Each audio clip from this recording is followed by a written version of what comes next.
بسم اللہ الرحمن الرحیم۔ اللہم صلی علی سیدنا محمد وعلی آل سیدنا محمد وبارک وسلم۔ جیسا کہ دوستو آپ ہمارا یوٹیوب چینل حقائق 786 دیکھ رہے ہیں، آج آپ حضرات کے سامنے پینے میں نبی صلی اللہ علیہ وسلم کی سنتوں کے بارے میں بتایا جائے گا۔ الحمدللہ وکفا وسلام علی عبادہ الذین اصطفی، اما بعد فاعوذ باللہ من الشیطان الرجیم، بسم اللہ الرحمن الرحیم۔ کلوا واشربوا، وقال تعالی فی مقام آخر لقد کان لکم فی رسول اللہ اسوۃ حسنہ، سبحان ربک رب العزۃ عما یصفون وسلام علی المرسلین۔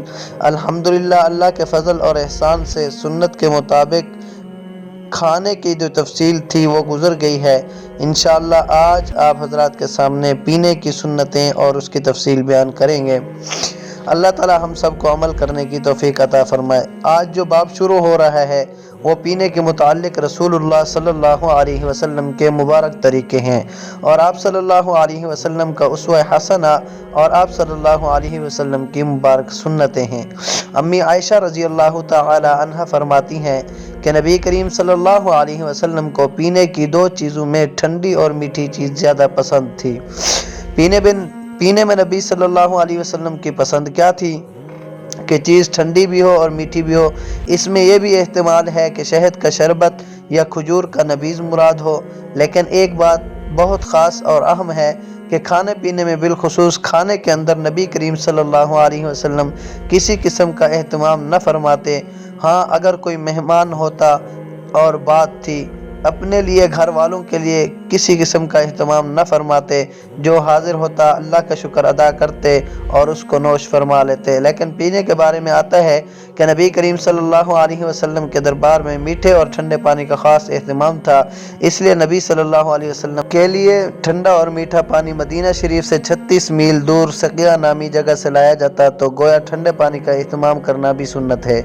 نبی کریم صلی اللہ علیہ وسلم نے جن کنویں سے پانی نوش فرمایا، امی عائشہ رضی اللہ تعالی عنہ فرماتی ہیں کہ رسول اللہ صلی اللہ علیہ وسلم کے لیے مقام سقیہ سے ٹھنڈا پانی منگوایا جاتا، جو مدینہ طیبہ سے 2 دن کی مسافت پر تھا، یعنی 2 دن پیدل چلے تو انسان وہاں پہنچتا تھا، پھر پانی وہاں سے لے کر واپس آتا ہے تو اس میں 2 دن اور لگتے تھے۔ اس کی وجہ یہ تھی کہ مدینہ طیبہ کے اندر ٹھنڈا پانی دستیاب نہیں تھا، وہاں کھاری پانی ہوتا تھا۔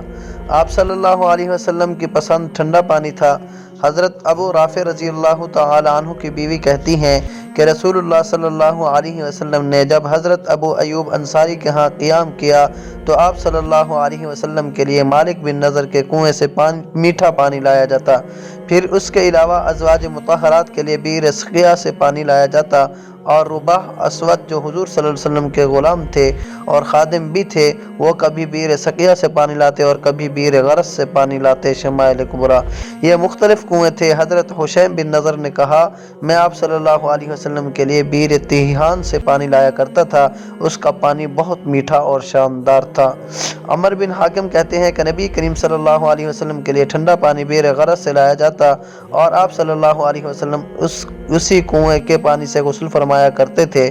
اس کا پانی نہایت عمدہ تھا، اور آپ صلی اللہ علیہ وسلم نے اس کے متعلق ارشاد فرمایا کہ بئر غرس بہت بہترین کنواں ہے اور اس کا تعلق جنت کے چشموں سے ہے۔ انس بن مالک رضی اللہ تعالی عنہ جو کہ خادم رسول ہیں فرماتے ہیں کہ آپ صلی اللہ علیہ وسلم بئر غرس پر تشریف لائے اور پانی سے کلی کی اور وہ پانی کنویں میں برکت کے لیے ڈال دیا اور فرمایا کہ یہ جنت کے چشموں میں سے ہے، اور پانی ٹھنڈا کر کے پینا بھی آپ صلی اللہ علیہ وسلم سے ثابت ہے۔ حضرت جابر رضی اللہ تعالیٰ عنہ سے روایت ہے کہ آپ صلی اللہ علیہ وسلم کے لیے پرانے مشکزے کے اندر پانی ٹھنڈا کیا جاتا، یعنی پہلے تو میٹھے پانی کا اہتمام ہوتا، پھر ٹھنڈا کرنے کے لیے اس کو خاص چیزوں میں رکھا جاتا۔